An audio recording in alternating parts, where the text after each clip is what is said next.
Benda sekarang kerajaan dah bagi duit 40 juta setahun untuk rawat sakit thalassemia.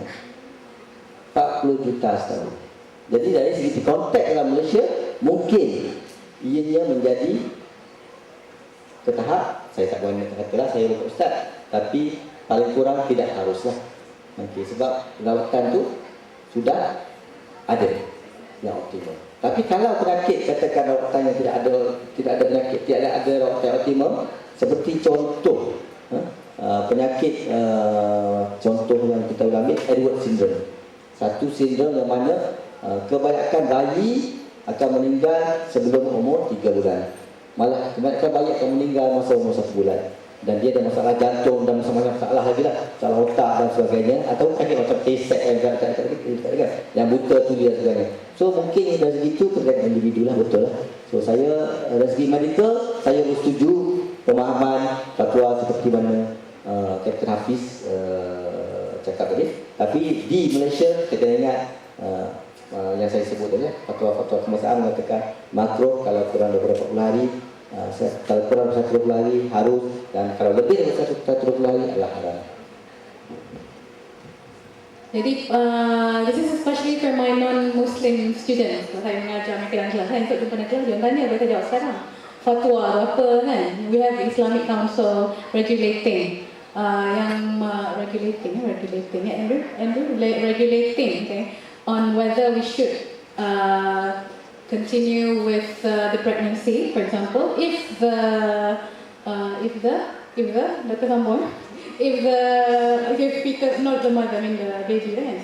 Okay, if it's detected, right, carrying certain dangerous disease, Andrew, aku tanya lepas ni, okay. So fatwa yang disebutkan oleh Kapten dan dibincangkan oleh Dr. Arifin berkenaan this is in light of Islamic understanding whether or not we should continue the pregnancy or just abort. Okay, it's called forced abortion, okay. Dari segi law lah, undang-undang Malaysian law on abortion contohnya mengatakan induce, maknanya kita sengaja buat abortion bulan itu adalah illegal under the Act of 474 Penal Code. Ini bahasa lawyer lah, okay. Penal Code dia. So, however, a clause has been added to section 312 which allows a doctor to perform induced abortion or therapeutic abortion if he or she believes in good faith that continue, bahasa lawyer, kalau ayat itu bahasa lawyer, that continuing the pregnancy would endanger the patient's life or cause deleterious physical or mental injury or harm.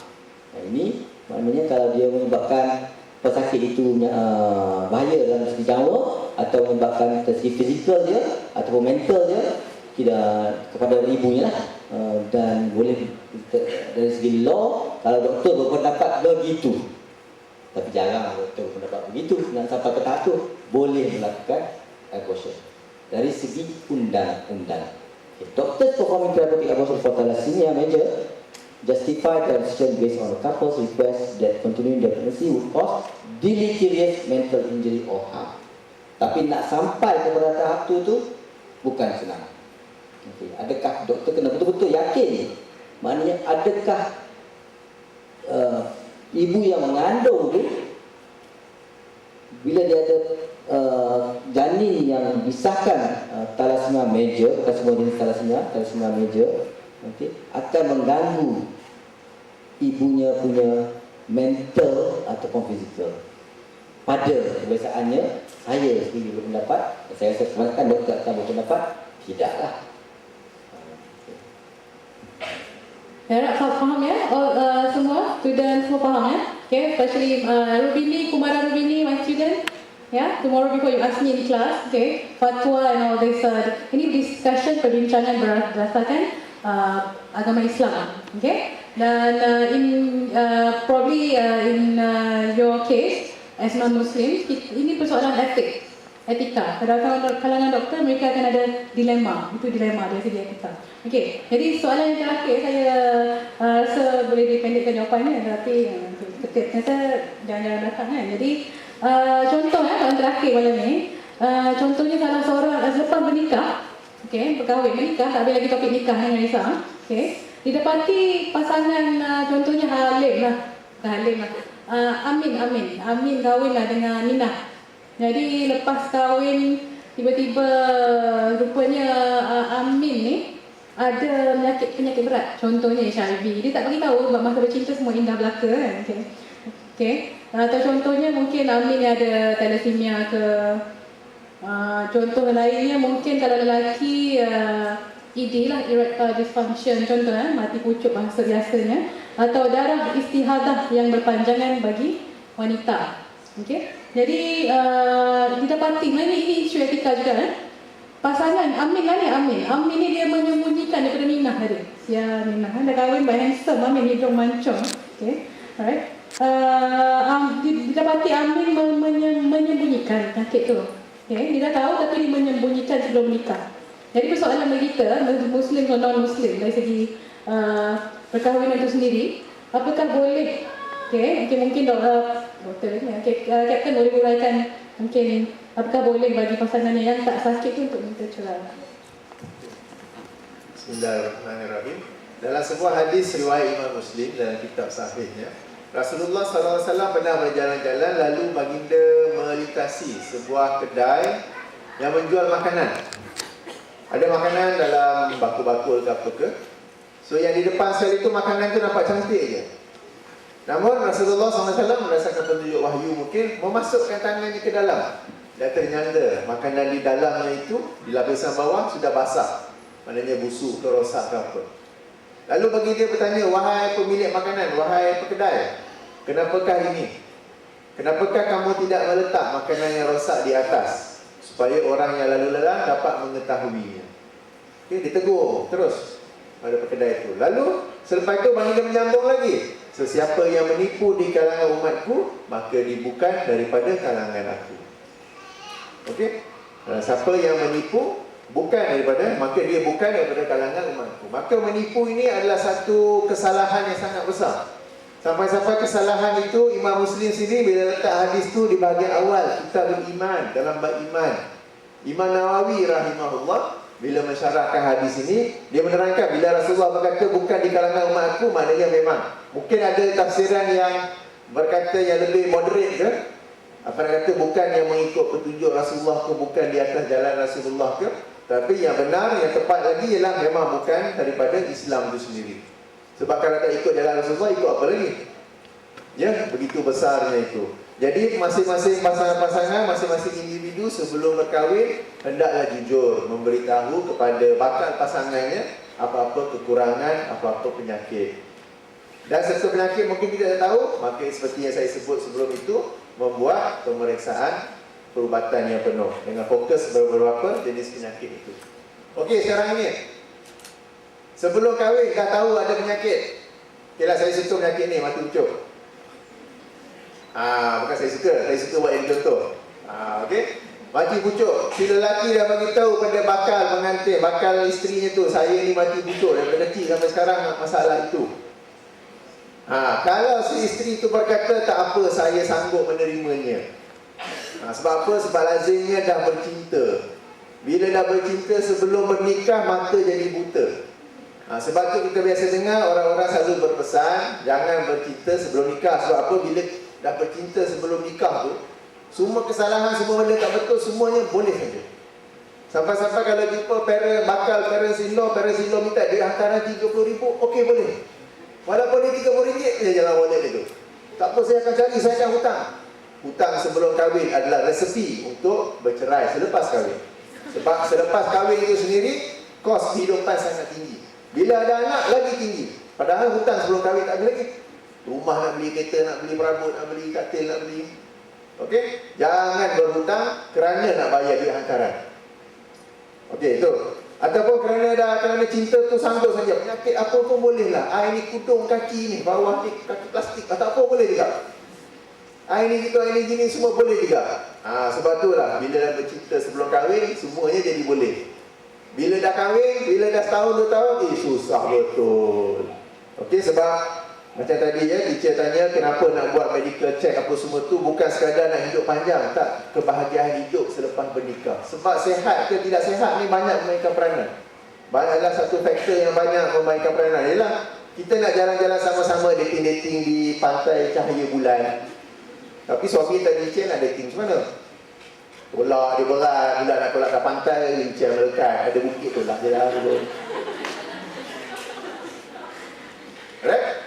Okey, yang pertama. Kes kedua pula, salah seorang pasangan tu memiliki penyakit berat. Okey, penyakit demam sesama batuk tak kira raya. Ada penyakit berat. Selepas kahwin baru dia cerita. Selepas nikah baru dia bongkarkan. Saya ni ada penyakit sekian-sekian. Sejak bila abang tahu? Kejap dia ambil dia medical test tu. Tarikh ni sebelum kita kahwin. Abang ni menipu saya. Okey, dalam kes ini pasangan yang tertipu itu ada dua pilihan. Sama dia nak memaafkan dan bersabar, ataupun dia boleh ke file perceraian di mahkamah. Apabila dia membawa hujah ni pada hakim, hakim akan menerimanya. Ianya bukan salah satu bentuk perceraian yang ditegah ataupun dilarang oleh Islam. Sebab perkahwinan ni adalah satu bentuk perjanjian. Perjanjian itu adalah reda berdasarkan apa yang zahir. Bila saya beli telefon daripada kedai, secara zahirnya telefon ni nampak okey, saya beli, dia jual, okey, reda sama reda, suka sama suka. Tapi balik serta function doesn't work. Yang dalamnya tu, yang tak nampak masa nak beli luar, maka saya boleh pergi kedai, minta balik ganti yang baru. Sama juga. Bukan nak kata suami isteri ni macam barang, sama juga. Zahir sama zahir, nampak okey, handsome, I want you man. Okey? Tapi bila dah nikah, tengok lain macam pula. Ada pula benda-benda yang tersembunyi yang tak okey. Okey? Dari di situ tu lah hanya. Sikit saya nak tambah. Sesiapa yang biasa baca hadis ni, ada satu hadis yang masyhur, bahawa diriwayatkan baginda bernikah dengan seorang wanita daripada Bani Ghifar. Okey, selepas bernikah, pada malam pernikahan itu, ketika wanita tu buka, nampak di belakang badannya beliau ada penyakit kulit. Maka baginda dikatakan terus menceraikannya. Okey, hadis ini sangat masyhur. Akan tetapi ianya riwayat Imam Ahmad dan lain-lainnya dengan sanad yang dhaif. Malah sebahagian ahli hadis lain berpendapat sangat dhaif tidak. Okey, sebahagian ulama ada yang menggunakan hadis ini bukan sebagai dalil, tapi sebagai rujukan bahawa mereka berpandangan berpegang pada sesuatu yang dhaif adalah lebih afdal daripada pemikiran mereka sendiri saja. Tapi kalau kita nak gunakan hadis itu, kena hati-hati bahawa sebenarnya ia dhaif walaupun agak masyhur disebut-sebut. Ya, yang penting di sini berlaku penipuan, mana-mana pihak boleh file cerai di mahkamah. Ini bukan satu kesalahan di sudut agama, dan hakim juga akan menerimanya sebagai satu hujah yang boleh. Jelas ya penjelasan daripada Kapten, terutamanya sebenarnya Kapten doktor, daripada saya wanita dan saya juga seorang guru, saya juga seorang translator, editor, saya ada membuat terjemahan untuk doktor-doktor. Saya pernah baca satu case study lah, di mana yang Kapten ceritakan tadi. Saya baca tu sambil menterjemah, sambil menitiskan sedikit air mata sedih kerana dalam teks yang saya terjemah tu berkenaan dengan seorang wanita yang berkahwin. Macam Kapten kata lah, bila sebelum bercinta sebelum nikah dibutakan. Okay, jadi semua okey je. Dalam kes ini wanita ni diperkenalkan oleh keluarga. Mereka membuat satu kes tadi ni, dia memberi satu history sejarah. Jadi dia berkahwin dan dia tidak mengetahui suaminya adalah penagih dadah tegar kan. Okay. So dia memang ambil dadah dan dia dengan cara tidak selamat lah, dan dia sebenarnya dijangkiti HIV sebelum nikah lagi. Jadi of course lah dia merahsiakan kerana dia berkahwin. Dan wanita itu, dan bagi kalau wanita, saya seorang guru dan saya juga belum berkahwin, saya tidak akan membaca apabila contohnya soalan dikemukakan oleh doktor tersebut, dijawab oleh wanita tersebut, iaitu doktor mengetahui suami wanita itu mengalami menghidap HIV. Dan mereka tidak boleh kata awak kena cerai dengan suami awak. Jangan duduk dengan dia lagi, tak boleh dah sebab dia ada HIV, dijangkit. Dan doktor boleh cakap secara etikanya adalah have protected sex. Right. Okay, so gunakan kondom. Tetapi yang saya baca juga jawapan wanita tersebut, si suami tidak mahu menggunakan kondom. Jadi saya membaca dengan sedih, emosional sedikit cikgu kan, bila baca sebab saya menterjemah benda dan saya tidak boleh membantu wanita tersebut. Saya cuma membantu doktor tersebut menterjemahkan untuk report beliau. Dan ini berlaku kepada kita dalam kalangan wanita. Okay, pesan-pesan pernikahan. Buku ditulis oleh Kapten, ikhlas. Kamu nak ikhlas buku kan? Okay, boleh beli. Okay, boleh pesan nanti. Pesan book. Okay. Berkenaan dengan kita wanita, kalau boleh nak pilih pasangan, Okay, kita selain daripada tak perlulah nak sedih-sedih bercinta-cinta dengan lelaki sangat-sangat, ya. Okay, kecuali kita sudah bersedia untuk kahwin. Yang sekarang kita lihat kita semua wanita ni asyik dengan percintaan. Lelaki tu handsome sana sini kan. Kita mabuk sedikit. Jadi ini yang berlaku kepada mungkinlah wanita tersebut. Dia tidak tahu, dia cuma nak kahwin dan dia sudah jatuh cinta. Dia juga menyatakan dalam report tu kenapa dia tidak meminta perceraian kerana dia kesian dengan suaminya. Kerana dia cinta. Okay, saya tidak menyalahkan cinta, tapi dari segi sini kita sendiri kena kuat. Kita sebagai wanita. Dan nasihat saya sebagai seorang wanita dan juga belum berkahwin pada anak-anak murid di bawah ni, di rekamannya, sebelum kita buat keputusan untuk berkenalan dengan seorang lelaki, memang kita kena menyelidik mungkin latar belakang. Dan sebagai seorang Muslim, kita kena pilih yang pertama, sudah tentu agamanya. Dan saya percaya sebab ahli sertifikat saya semua bukan Muslim. Saya seorang je Muslim. For all of you also, non-Muslim, ethically you should choose those with the best religion. I mean, if not religion, probably the best faith in whatever thing, in whatever school of thought he or she believes.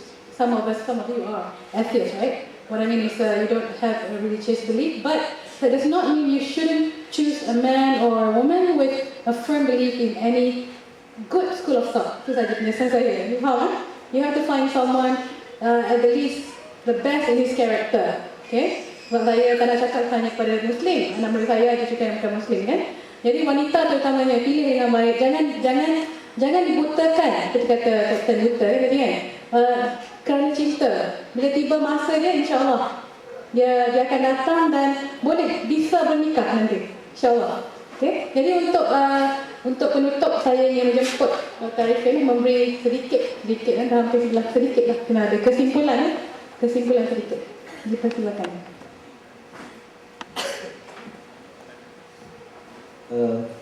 Sedikit lah, ayat tu sedikit yang banyak saya apa cakap sedikit ni. Okey, saya rasa kita balik semula kepada logik zaman sekarang. Okay. So, zaman sekarang penciptaan Facebook. Cinta muka buku kan. So, saya rasa ini yang patut kita elakkan.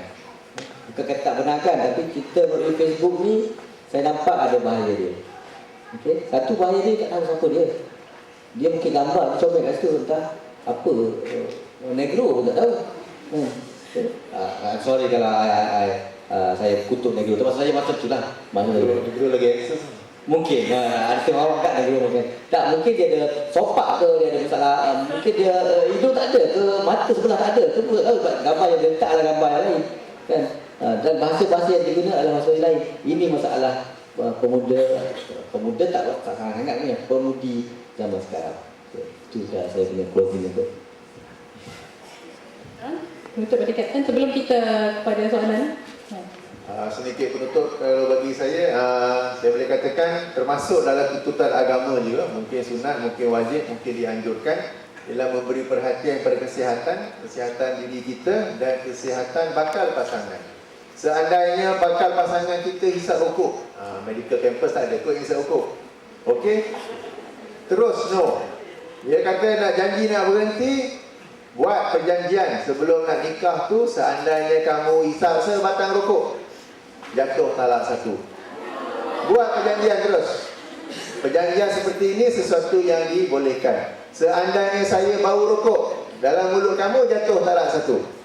Alright, dalam kami bidang pilot kita ada benda yang boleh analyze nafas. Nak tahu orang tu intoxicated ke apa ke. Kalau ada alat tu pun belilah sekali. Breathalyzer ke apa ke, ya. Okey, kena bertegas. Okey, insyaAllah lelaki-lelaki jantan di USN kementerian ni sebab bagus-bagus kan. Tidak perlu dirisau benda-benda gitu. Tapi kita kena pay attention sebab kadang-kadang sebelum nikah ni perempuannya 70%, lelakinya 25% saja. So kalau si perempuan tu telah bertaaruf, tidak bercinta, bertaaruf dengan satu tu, tak boleh, ini satu je. Kalau I dah let go ni sampai bila tak ada dah ni. Habislah I ni sampai umur 40, tak ada dah, tak jumpa dah ni. Sebab kita sama-sama tahu yang muslimat ni ramai yang spesies lelaki ni endangered species. Tak tahu apa jadi ya, mana pergi ke apa ke, walaupun ikut bancinya memang sama ya. Alright, tapi bila dah satu tu dia sayang nak lepas balik, tak apa, sebab mungkin boleh, tapi bila dah nikah tadi hui. Okey, jadi beri perhatian dalam bab itu. Ya, itulah pesanan saya sebagai tutup di sini. Kita ke sini pun, berapa orang lelaki kan? Ya, 10% dan 90%. Benar bagai dikata kan, nampak. Okey, jadi kali sudah sampai ke akhirnya, tapi saya ada soalan ya. Saya mungkin hanya 1-2 soalan. Boleh terus ke depan untuk menjimatkan masa. Sesiapa yang ada soalan, ini kemudian soalan. Aiman Haris.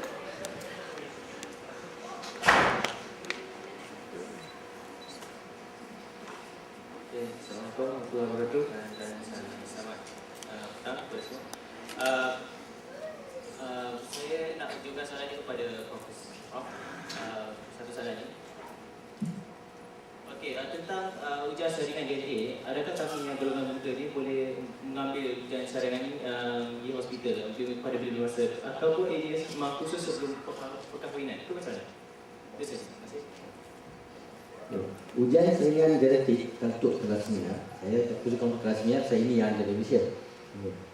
Boleh dijalankan oleh secara voluntary untuk siapa saja. Maknanya sebelum kahwin ke selepas kahwin ke tak kisahlah. You ada sejarah, anda ada sejarah penyakit thalassemia atau tidak pun semua boleh. Boleh secara voluntary. Dan untuk yang ada sejarah dalam keluarga dia, contoh dia ada abang kalau yang ada penyakit thalassemia ataupun ada saudara thalassemia, yang tu sebenarnya akan sepatutnya akan dikejar. Sekali-sekali akan dikejar oleh doktor untuk mengenal pasti sakit-sakit macam ni lah. So biasanya pesakit doktor akan, kalau katakan ada seorang anak thalassemia dalam keluarga dia akan buat contact tracing untuk adik-adik dia, mak bapak dia dan seterusnya lah. Itu yang akan berlaku lah. Tapi yang mana-mana yang tidak ada, family dia tak tahu thalassemia, tak ada sejarah, tak pernah tahu dalam sejarah keluarga dia, yang tu pun boleh datang ke hospital ataupun district hospital daerah yang dekat yang boleh buat ujian tu, untuk buat ujian tersebut lah. Tapi secara umum kalau buat pada sini pakar doktor, secara umum sebenarnya saringan secara umum sudah berlaku. Setiap kali you datang ke hospital, bila kita cek full blood count ataupun full blood count,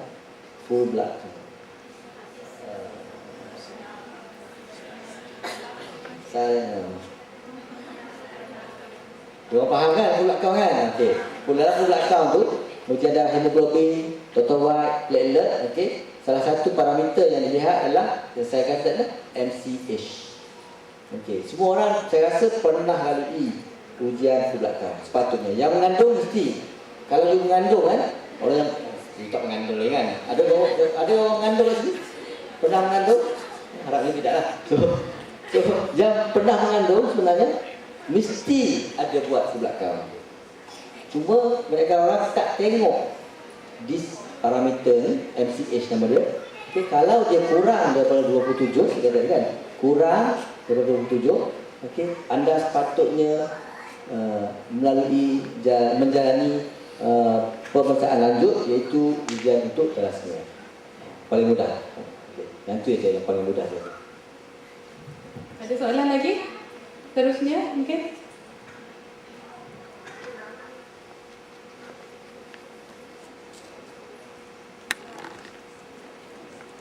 Bismillahirrahmanirrahim. Assalamualaikum warahmatullahi wabarakatuh dan salam sejahtera. Saya nak bertanya kepada Kapten.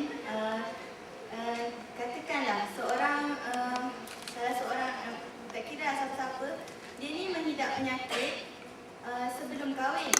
Jadi apa nasib dia? Sebab dia mesti nak kahwin juga kan. Minta pendapat lah. Apa yang dia harus lakukan ke? Apa nasib dia sebab dia ada penyakit yang macam jangkit ke, penyakit genetik kan? Okey, kalau salah seorang tu memang ada penyakit yang berat, apa nasib dia? Takkan tak kahwin langsung pula kan? InsyaAllah, moga-moga Allah mempertemukan dia dengan calon pasangan yang memiliki kesabaran yang besar. Okey, kita tak apa, be honest, kita explain, saya ada sekian. Dia punya side effect sekian, implication sekian, cerita panjang kat dia. Okey? Tak mau, reject. Okey, tak apa. Jumpa yang kedua reject, ketiga reject, tak apa. Mungkin ada yang keempat, yang kelima yang okey tak apa, saya sudi menerima benda ni, tapi dah explain. Mungkin dia balik, dia buat research sikit ke apa ke, right? Dan dia sudi menerimanya. InsyaAllah ada. Ya, mungkin tak ramai ke apa ke, tapi insyaAllah nanti akan ada. Yang penting kita jujur. Kita tidak menipunya, kita tidak menyembunyikannya. Dan kita sentiasa berdoa kepada Allah, dan pada waktu yang sama kita berusaha. Tengah tambah. Saya tambah dari cerita sebenar. Sebab saya ada lebih kurang 80 pesakit thalassemia, lebih kurang, yang selalu datang. Ada juga pembawa thalassemia yang di bawah jagaan saya, atau bukan jagaan lah, pengawasan, sebab translate dari English jagaan lah. So, saya ada dua pasangan sekarang ni. Satu suami dia, dua suami dia ada bukan pembawa, berpenyakit thalassemia. Okay. Dan sekarang ni dua pasangan ni, isteri dia normal, dua isteri dia normal. Okay. Apa yang berlaku? Okay. Si bila dia orang belum kahwin tu, pesakit saya ni datang jumpa saya, doktor saya nak kahwin apa semua ni. Macam mana? Doktor boleh terang tak penyakit ni kepada bakal tunang saya ke isteri saya? Boleh, tak ada masalah.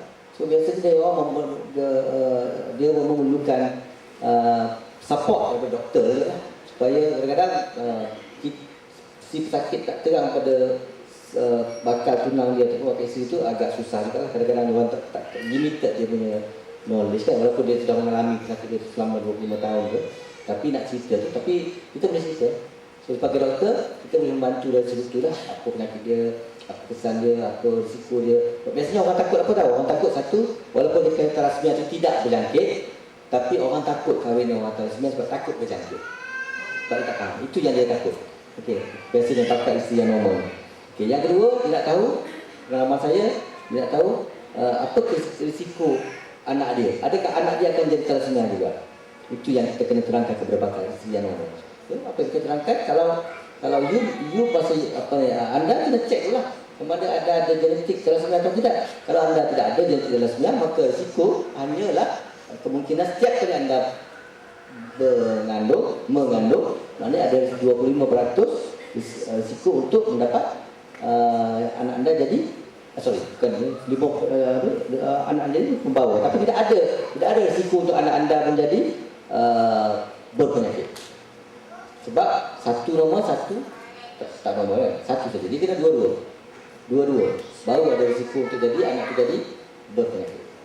Barulah, maknanya bila kita tengok macam tu, barulah si bakal isteri pemuda thalassemia tadi confident lah sebab doktor terangkan tu dia kahwin. So dua pasangan tu alhamdulillah dah kahwin selamat, dah lama dah, saya rasa 2-3 tahun saya tak ingat waktu tu. So sekarang ni dia orang tengah kita kata berusaha untuk mendapat anak. Okay. Masalah satu lagi pesakit thalassemia ni, okay, dia kadang-kadang zat besi berlebihan ni boleh mengganggu fertility. Betul. Kesuburan pihak lelaki lah. Tapi kita boleh ada cara-cara lain pula. Kita menasihatkan dia. Contohnya kita boleh bagi ubat-ubatan tertentu dan cek dia punya count semua tu. Ada cara-cara dia lah. Cek dia punya hormon ni dan boleh membantu pula dari segitu. Ataupun kita boleh, zaman sekarang lagi canggih, kita boleh ambil dia punya sperm and then senyawakan dia di luar dan letak balik dalam IVF kan. Letak balik dalam janin. So ada cara-cara lain. So as long as they understand the risk and the possible complication, as long as dia faham apa usaha dia dan risiko untuk ni, so tak ada masalah. Kalau dia sanggup seperti kata Captain Hafiz tadi, Captain Hafiz tadi, kalau bakal isteri dia faham dan sanggup menerima risiko dan cabaran berkahwin dengan seorang berpenyakit seperti thalassemia, hemofilia atau apa saja penyakit yang genetik, tidak ada masalah. So, malah menambahkan mungkin dia isteri itu mungkin mendapat pahala. Saya rasa pada pandangan saya dengan korban dia tu dia dapat pahala. Pahala banyak rasa. Kahwin dengan orang pesakit ni kahwin pahala banyak. Pahala free. Itu ayat terakhir dekat doktor. Saya rasa tambah okey. sikit. sikit je kalau ya tanpa semua dah mengantuk. Kalau doktor share pengalamannya menjaga pasien-pasiennya, kalau macam satu, saya pun nak share pengalaman saya juga. Saya ada 3 isteri, alhamdulillah. Salah seorang isteri ada hepatitis B. Itu tersebut. Jadi bila dalam proses taruh melamar, beliau sendiri menceritakannya kepada saya macam first time dengar, first time nak type kat Google, nasib baik Google tu dia ada auto spell. Kita nak spell pun tak reti. Jadi isteri saya makin begitu, masih calon isteri saya tu menceritakan semua risiko apa semua tu. Saya pun buat research, saya pun pergi tanya doktor. Saya tanya Dr. Jaini, doktor walaupun saya 3 isteri, Dr. Jaini sambut. Semua anak dia sambut. Saya cerita dia terbeliak. Sebab dia kata kalau sesama pasangan pun ada risiko. Ini pula dengan isteri-isteri dia pun nanti berjangkit semua. Kita lepas tu buat tu ambil injection 3 kali lah, booster apa semua keluar. Dia punya vaksin apa semua tu. Dan saya selidik dari sudut keluarganya. Sebab semua ahli keluarganya hepatitis B. Tapi bila berkahwin, virus tu tidak merebak kepada pasangannya. Walaupun pasangannya tak ambil vaksin tu. Jadi atas sebab membuat research apa semua tu dan bertawakal kepada Allah, kita sudah berusaha. Maka saya pun terus melanjutkanlah dengan perkahwinan tu dan sampai sekarang alhamdulillah. Jadi sebenarnya boleh, tapi berjujur dan kita pun buat research di mana yang boleh nak mengelak ke ataupun pencegahan ke apa ke. Itu sedikit masih. So, jawapan terakhir Kapten mengiyakan lagi persoalan kita, bisakah dia nikahi aku? Kalau redha, nak pada lebih, sakit pun, InsyaAllah terima, tawakal Kapten, dan bisa usaha dulu, okay. Ustaz membutuhkan saya Kapten.